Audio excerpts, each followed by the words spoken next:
This video is dedicated to James Humphreys. James, thank you. Now then, I've left it a fair old while. We'll see if the curse has finally been lifted on Grumgully the Generous, up against Nethroi, Apex of Death, Klothys, God of Destiny, and Rienne, Angel of Rebirth.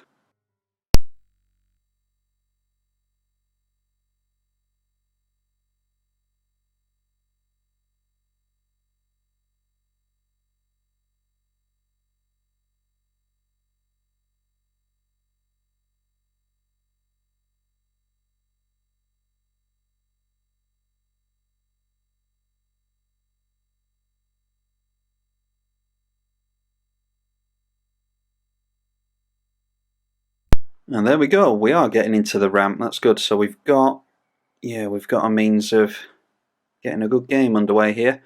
Just a turn 1, Miri's Guile, that's the only spell that is being cast on turn 1. We will get down our command tower and pass over. Rampant Growth from Home Doggy, who is a patron of the channel. We've got 3 patrons on the go today. And Home is playing Rienne. The 7 Deadly Sins on Klothys, which we have played before. I think this is an Enchantress build, if my memory serves me. And then Drone of War is on Nethroi. And hopefully we'll get a good game underway, a good interactive one, because as of the recording of this video, I played the Urion game that you've probably already seen, the one that went on for, I think it was 2 hours 15 minutes or something, and it was pretty much me just playing with myself, and I ended up timing out. Unfortunately, Drone of War had to sit through all of that, so hopefully we can make it up to Drone in this video. Fertile Ground for the Enchantress player, and then an Enlightened Tutor from the Junk player at the end of the turn. Probably going in for a Sol Ring or something like that. Almost. It is a Mana Crypt, and they play the Mana Crypt immediately. Then into a Skyshroud Claim, going very well on the ramp front for Drone so far. They get themselves into a couple of tap lands, including the Abzan Tricycle Land.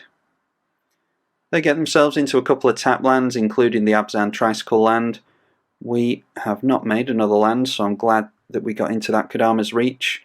We'll just have to hope that the Arcane Signet sticks. Don't imagine that will eat any removal. Brion's Stout Arm from the Naya player. What have we got here? A Cindervines from 7 Sins, along with an Elvish Mystic. And then just a Corpse Knight, which is probably part of an infinite combo in the graveyard deck. Verdant Force for us, so yeah, getting into some of our bigger spells in Avenger of Zendikar and Verdant Force. At least we can guarantee a land drop this turn, but we do need to start seeing lands off the top. Sylvan Library can probably help us on that front. So we have 1 damage dealt to us from the Cindervines, thanks to us casting a non-creature spell in Kodama's Reach. And now it's back over to Home Doggy. And the Rienne has come into play now. Brion swung in at the Abzan player. Courser of Krufix for 7 Sins, and he does have a land on top. Ooh, along with Azusa. Yeah, you can play the lands off the top with Azusa and Corsair, can't you? But luckily for us, only a Llanowar Elves, so not getting into a pocket of lands, thankfully. No plays from Drone of War, curiously. Only have 3 cards in hand, so yeah, they obviously didn't fancy going for the Mutate on their commander. I mean, they don't have anything in the graveyard, so they don't really have any need to. We finally get into a land, that's good. Don't think it really matters what we go for here. Probably better to just go in for a green source because we've got so much green in hand. Yeah, I'm thinking we just get our commander and Loyal Apprentice underway. And then instead of going for Sylvan Library, we could consider an Armorcraft Judge next turn. But Sylvan Library potentially gets us into more cards across the course of a game. Yeah, we'll see. Let's go for the Loyal Apprentice.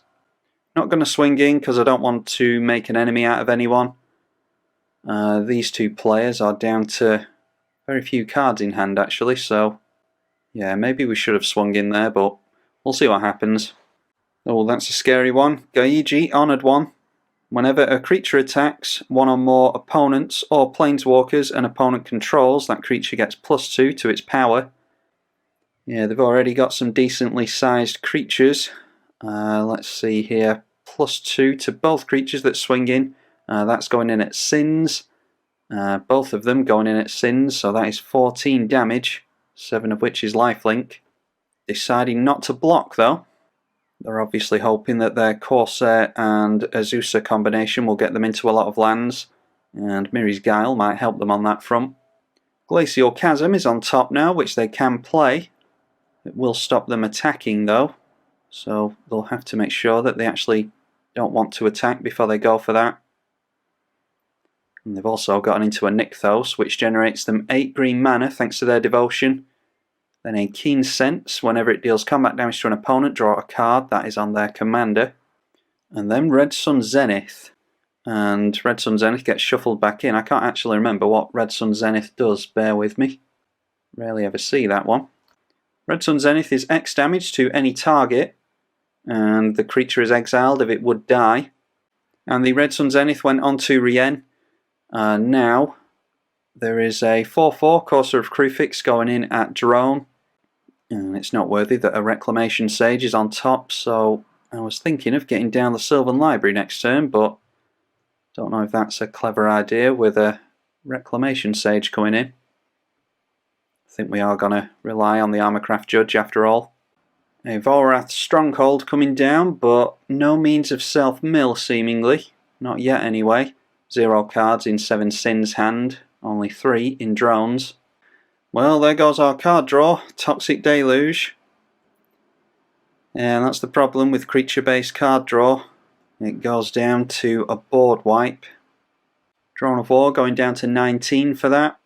And then it's a Temur Sabertooth, which could be another combo piece, so it might be a combo-based graveyard deck that Drone has gone for here. Well, speaking of card draw, there's a Skull Clamp for us. Unfortunately, we've lost the Loyal Apprentice now. We're only 1 land away from Avenger of Zendikar, and we're not going to keep the Sylvan Library around long enough to draw with it, because there's a Rec Sage on top that we already know about, assuming they draw into it. I think it's just a case of going for the Grumgully again, and then if we get into a land next turn, we can be ready for Avenger of Zendikar coming in. Evolutionary Leap from Rienne now. And then piling a Generous Gift onto the Mirri's Guile, so we know they're definitely drawing into the Rec Sage. And they may well cast that for lack of anything better to do in order to get rid of the Evolutionary Leap, which is a really good target, especially when you don't know that your opponent has a Sylvan Library. There it is, going straight in for it, so we're free to get our enchantment down next turn if we want to. They do go for the target that we thought they would. And down comes the Klothys again. The Elephant swung in at home. They're still at 45 life thanks to all the life gain from the Stout Arm. And then we go over to Drone's turn. They get down a Twilight Prophet. That's a very good means of refilling your hand over a few turns. Then a 4/3 Temur Sabertooth going in at home doggy, nearly taking them down to their starting life total. And we still don't get into a land, unfortunately, so I think it's time. We could go Soul of the Harvest, just continue to go slow, but then if someone goes for a board wipe, yeah, I think we just have to get down Sylvan Library. Get 1 damage dealt to us from the Cindervines. We need to try and make land drops every single turn if we're going to be drawing into all of our expensive stuff. So, yeah, there's really no point in going for the Skull Clamp either. We might as well just leave it there. I don't like going this slow, but with missing lands it can't really be helped. Loxodon Hierarch for home, and that can regenerate each creature they control for 2 mana. An Exile from Klothys is going on to the Corpse Knight, then a Voyaging Satyr, so still no card draw from the 7 Deadly Sins. Oh, but I forgot all about, I was playing around the Reclamation Sage, I forgot all about the activated ability on Cindervines. Destroy a target artifact or enchantment. Well, I held up the heroic intervention for a reason. I was just expecting it to be for some board wipe of some kind. But we'll go for it now because we really want to start drawing into lands. And it doesn't look as though the Abzan player is going to have any removal for us. Yeah, forgetting all about the activated ability on Cindervines there, it was just the static ability I was thinking of. Twilight Prophet managing to stay in play. And they get themselves into a birthing pod. That's a damn good way to get yourself back into the game. No doubt we'll see some play from birthing pod this turn. Grey Merchant of Asphodel from Drone. That is devotion to black of 4, so 12 life gained and 4 drained from each of us. Then curiously not going for the birthing pod. Thought they definitely would have gone for it there, just deciding to bide their time clearly. We managed to survive with our Sylvan Library intact, or our Sylvan Library manages to survive the turn cycle, that is. Almost didn't though. Alright, well, that's something. Why don't we... do we need Cross and Grip? I don't think we do. Let's put that on top and keep the Crypt. Then we'll go in for Mana Crypt. And I think it's an Avenger of Zendikar for us. No haste, unfortunately, but maybe we'll survive until the next turn. We can get a bunch of plus counters on all these things. Unless someone... Nope, no one has removal for Grumgully. Let's play the Wasteland. And then we can get another land in with the Prismatic Vista. I quite like the idea of drawing into the Cross and Grip next turn. Then again, having a Skull Clamp in play isn't the worst either. Yeah, I might regret shuffling away the Cross and Grip, but let's go for it now. We'll make all of our plants bigger and we'll put a Skull Clamp onto the battlefield equipped to the Avenger. And then we're going to have to continue to hold back with Grumgully apparently. I think I've got quite a few haste enablers in the deck, but as you can see we're not managing to get into them. I think we're setting up yet again for the Armorcraft Judge. Kozali Pride Mage, even more spot removal. And an Ashnod's Altar. That changes things all of a sudden. All 3 of my opponents going down to very few cards in hand, but they do have decent board states at least. The Gaiji Honoured One getting exiled by Klothys. Then a Verduran Enchantress seeing some card draw finally from the Enchantress player. But now they need to get themselves into enchantments. I will absolutely point removal at this if we get the chance. Twilight Prophet making it round again. And this time they show us a Shilhana Ledgewalker, which is only 2 damage at least. I think this drains as well, doesn't it? Then deciding to play the Shilhana Ledgewalker. And deciding to play it this turn. The Birthing Pod comes in. And I think they put life into it both times there, so they must be, yeah, they must be holding up green mana for the Temur Sabertooth. They go for E-Witness onto the Toxic Deluge again, which they can play this turn if they want to. Hopefully they don't, because we want to draw cards with that Armorcraft Judge. We're quickly running out of ways to keep cards in hand. Kozali Pride Mage goes on to the Birthing Pod, so that gives us a nice chance to keep the Sylvan Library in play for longer. No attacks from the Abzan player, no Toxic Deluge either, so I'm thinking they're probably going to use the Temur Sabertooth. This is another creature, so they'll probably bounce all 3 creatures between this next turn cycle and their own turn. And then they'll just wrap this up in a Toxic Deluge. They can always grab this back with the E-Witness if they want to. Anyway, we're slowly losing life to Mana Crypt potentially. Yep, managed to lose that one. Okay, still struggling on the lands front. Lightning Greaves is actually going to be useful, I think. As is Doubling Season. I mean, do we just go hard on this? We're going to draw some stuff with Armorcraft Judge, aren't we? Assuming that it lands. Yeah, so let's just put a couple of things on top, and then we'll hope that the Armorcraft Judge manages to land. It does manage to land, so then we draw a card for each creature we control with a plus counter on it. And there we go, now it's Biogenic Ooze. We are definitely expecting a board wipe next turn. Even less lands, Wow, look at that. Our lands are really spaced out in the deck. This is what I'm talking about with that supposed curse that we've got. Always managing to be mana screwed or mana flooded. Do we just concentrate on getting more ramp going this turn then? Then we can go for Rhythm of the Wild and a creature next turn maybe. We'll play the Talisman, play the Nature's Law, and then with that we can go for the Spawning Pit, and I think that can be our turn. So we're taking all of these in at Drone of War and try and encourage them to actually use that Toxic Deluge, because I don't want to play around that for the rest of the game. I imagine they're using it next turn anyway. They may well go for Block and Bounce, but that will open the 7 Sins up for swinging in if they want to, although they won't deal too much damage with the creatures they've got. Activating the Temur Sabertooth to give it indestructible, they get their Grey Merchant of Asphodel back, and we knock them down to 16, and they lose their Eternal Witness as well, but they can put that back on top with the Volrath Stronghold if they want. I think we may be able to make use of some life gain in this deck apparently. Maybe the Shadow Spear should be included. Fanatical Devotion now, I've never seen this one. An enchantment, sack a creature to regenerate a target creature. They can do that on their opponent's stuff. Then sacrificing their elephant, the Loxodon, to Ashnod's Altar. Then getting down a sneak attack with the red mana held up and 1 card in hand. I'm not sure we know what's in their hand, but they're going for a sneak attack right now. And it is Sigarda, Host of Herons. Spells and abilities your opponents control can't cause you to sack permanents. They'll still have to sacrifice it to the sneak attack though. And we don't have any flyers, so I don't know where this is going. I don't know if any of us have flyers. Oh, there's one here. It does go in at Drone of War, perhaps encouraging them to bounce the Twilight Prophet.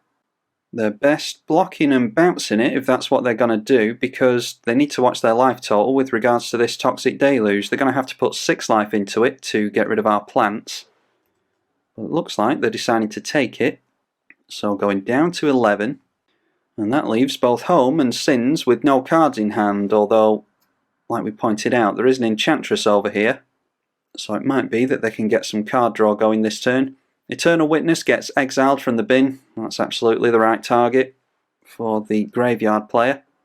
Deciding not to go for Volrath's Stronghold in response to that. And then they're just unlucky, get into a land and having to pass the turn. Let's see how much life we lose to the Prophet this time. None, luckily for us. They reveal themselves a forest.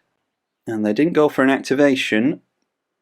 And they didn't go for any more activations with their Temur Sabertooth like I thought they would, so maybe they're not going for the Toxic Deluge this turn. I think they ought to, because we've got a lot of big creatures in play.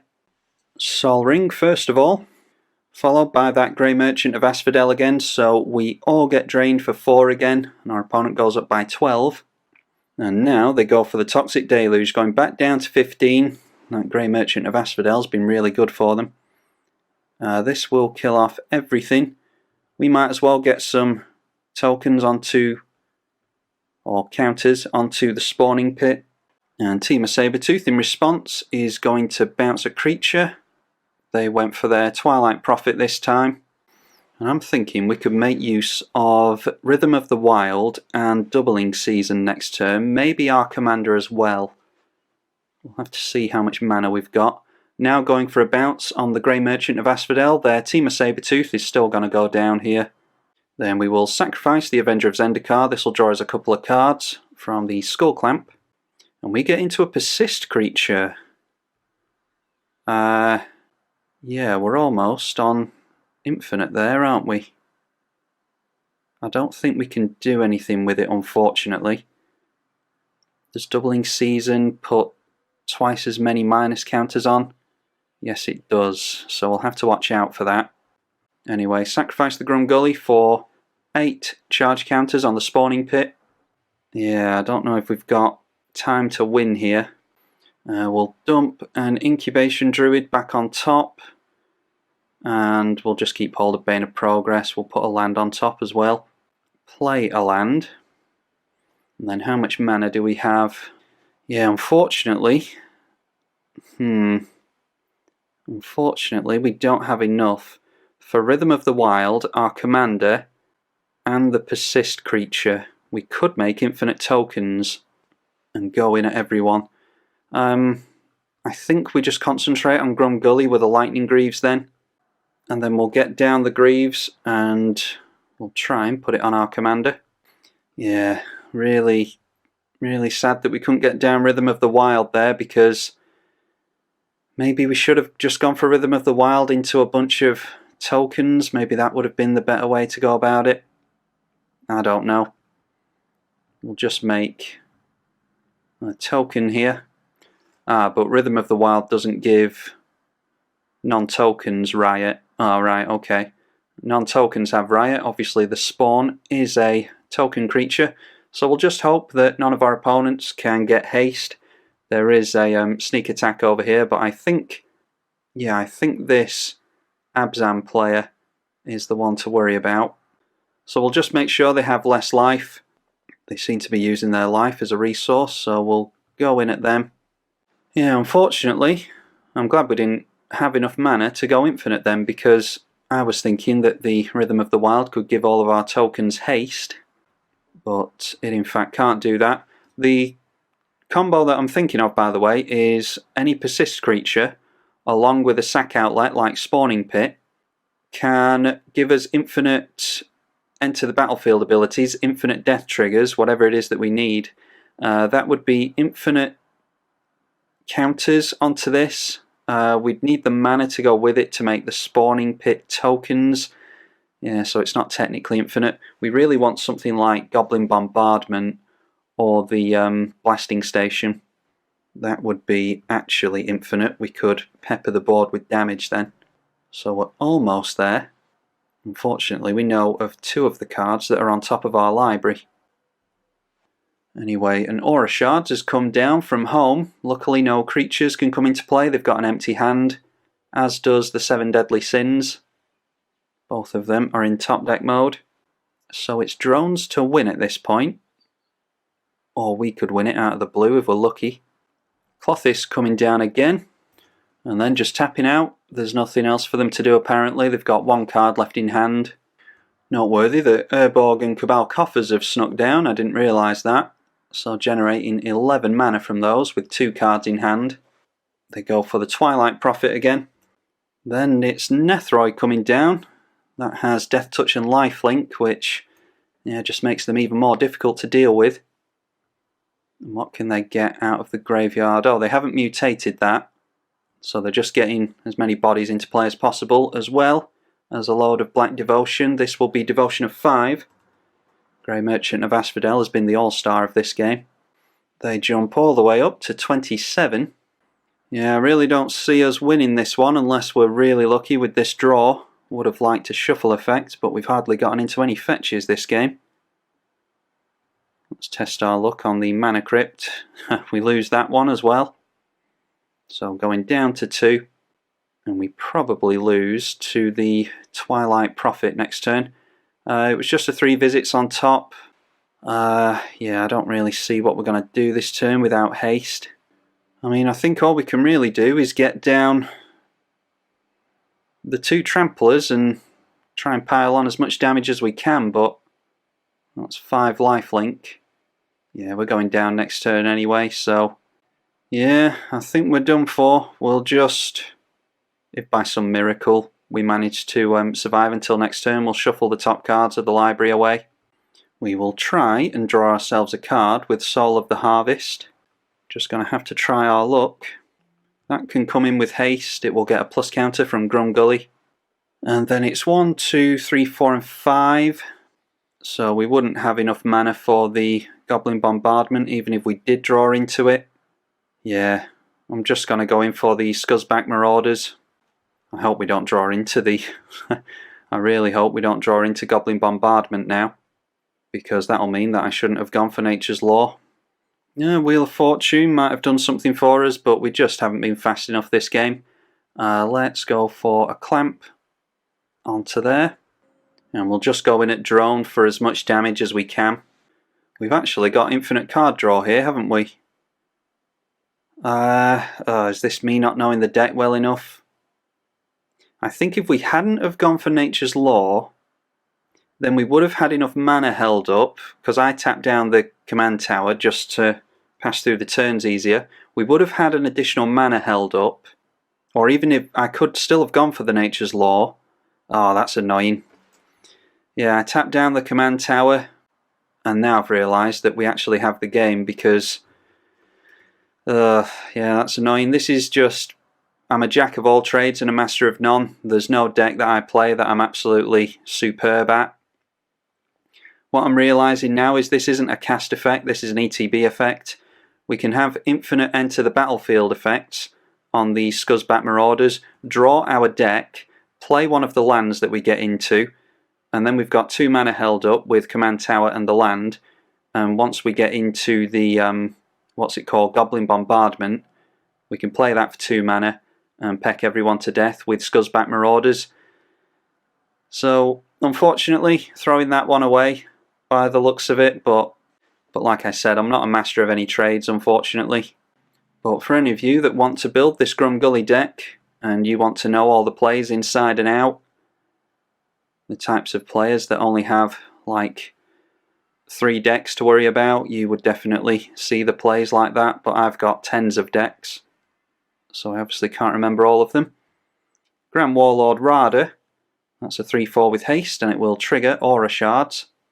They go after the Sol Ring, it's 3-on-1, and it looks like Drone of War is going to win anyway.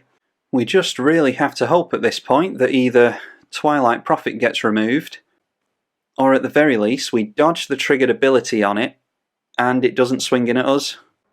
Oh, and there we go, we actually go down before that. Klothys exiles the Temur Sabertooth and deals 2 damage to each opponent. Shadow Spear, that's what I might add to this Grumgully deck. Although I'm annoyed at myself because we did have the win there, I just didn't see it in time. Anyway, they get down Argothian Elder, untap 2 target lands, that is a 3/3 with lifelink and trample, thanks to the Shadow Spear.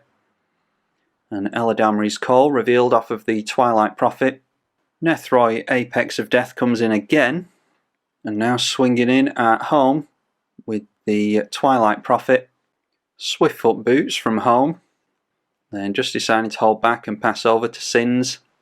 Another creature being exiled by Klothys, that's really done a lot of damage to Drone of War this game. No more creatures in the bin for the Abzan player. And an Oracle of Muldiah with a Mesmeric Orb on top. I doubt they want to play that against Nethroi. Then tapping out and passing at the end of the turn, Eladamri's Call is an instant speed tutor for a creature. And they have grabbed themselves Batra Dark Destroyer. Oh wow, and a Vampiric Tutor as well. Yeah, so not only is drawing twice the number of cards good, but once they get into the tutors, it's... yeah, they're at a way better advantage than our other 2 opponents are. Plus they can stack the top of their library ready for the Twilight Prophet. So they can put something really big on top and drain our opponents even more. But just putting on Death's Oasis, so it's not too much drain. So getting into that immediately. And swinging both creatures in at home. They decide to keep their Rada in play and just go down to 2. Most likely going to die to Klothys next turn then. Unless Klothys is careful with the cards that they exile. Do they have a land? Yep, they've got lands that they can exile if they want to keep home around. Getting down Xenagos the Reveler now. Creating a Satyr token with haste. And they'll be able to blow up the enchantment, which is exactly what they go for. Yeah, Drone's deck is proving very resistant considering the amount of removal they've had from their graveyard and Aura Shards triggers being pointed at them and all that. But there hasn't been all that much spot removal on the board itself, so it's really Grey Merchant of Asphodel and the Twilight Prophet that have dealt all the damage this game, I think. Now deciding to just give up. They're going to lose next turn anyway, so they swing in both of their creatures at Drone. Drone just goes down to 27 because Rada was blocked by the Grey Merchant of Asphodel. I'll land on top for the Oracle. And they are pointing some exile at the Vamp Tutor, so that will take out home. We got dealt a lot of damage from Klothys over the course of the game. Starstorm on top. That might actually change the tides for the 7 deadly sins. They need to actually draw into it first though. So they're going to have to wait another turn. Bugden being revealed. That will exile Sin's library, or exile their graveyard even. I doubt they care all that much about that. Now swinging in with the Twilight Prophet, knocking them down to 17. Oh, Mesmeric Orb, that seems like a risky one to play. Yeah, if they want to fill up their own graveyard for some reason, which they clearly do with the Mesmeric Orb, then it won't necessarily be as much use to them as it will be to the Abzan player, plus Drone has a Bugden in hand. At the end of the turn, they're going for something.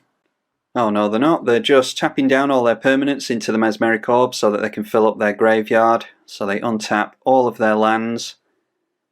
And for each land that's untapped, they mill themselves. Sakura Tribe Elder was revealed off of the Twilight Prophet this time, and now they're going in for the Bugden to exile Klothys' library. Or the graveyard, I keep saying library. Batra Dark Destroyer coming down. If the board's going to get wiped anyway, then I might have held on to that. So they're deciding to take them off of their mutate effects now. Don't forget Nethroi will trigger once the Batra comes in. The Batra will come down anyway, but it won't be mutated, so no effect from that. And deciding to untap some lands with Argothian Elder, getting themselves a couple of 1-mana things into the bin. And Starstorm, where X equals 8, is X damage to each creature. So obviously wiping everything out, and then the Batra comes in. And now mutating their commander onto the Batra. There's no creature to destroy, but they will still get some creatures out of the bin. Going for Eili, Eternal Pilgrim. And there we are, Protein Hulk. They have a sack outlet in the high market, so it might be that they can get a combo going with Protein Hulk, which I'm actually not against at this point in the game. Oh, they got down the Viscera Seer as well, so they had a sack outlet there as well. Yeah, not against a Protein Hulk combo win at this late stage in the game. They take themselves into, I don't think they've got a combo there. They get the Karmic Guide. They've got Birds of Paradise, Eili, Eternal Pilgrim. Yeah, oh, and they've grabbed back the Protein Hulk with the Karmic Guide, so maybe they do have a combo and just decided to not go in for it this turn. Anyway, they'll be only a few turns away from taking out our opponent just due to combat damage, because they've got 16 damage on board. Not quite enough to take them out next turn. Klothys exiles the Machias, the Unhallowed, deciding to pay the Echo cost on Karmic Guide, as you would expect. And then just turning everything sideways. I don't think they take them out this turn. They go down to 3, so we'll see if the 7 deadly sins can get into anything. A Safi Eriksdotter. Yeah, lots and lots of combo pieces here. They don't seem to be having the best of luck actually getting into any combos though. Apparently not, just deciding to pass the turn straight over, so hopefully Drone will just turn everything sideways, and that will be the end of this one. And then just swinging in with a couple of creatures, hopefully that's enough. Sins might have some removal. But just taking it, only had the Destiny Spinner and Raminap in hand. So there we go, a very capable Nethroi deck from Drone of War there. Haven't built one myself, I doubt I'm going to at this point, so I'm glad to see a very good Nethroi game from Drone of War. I think the fact that there were 2 Gruul players at the table is probably the reason that there wasn't that much spot removal for creatures. We do have a little bit of fighting here, and we've got like Beast Within and stuff like that, but we're really not looking to have heavy removal on creatures. I threw the game, unfortunately, because I don't know the deck well enough. This is the first time that the deck's gone pretty well. We were missing some land drops here and there, but for the most part I think we managed to keep our head above water, considering all the spot removal and board wipes and everything. And yeah, we did have the win in the end there, and I just didn't see it, so apologies for that. But it's something for all of you to bear in mind if you want to build this deck yourself. That is the type of play you can go for. Huge shout out to my opponents for playing that with me. That was a really good game from Drone of War, as well as the rest of the players, and I hope you all enjoyed it. Be sure to leave it a thumbs up and subscribe if you did. I'm tribalkai on the EDH channel. Thank you for watching.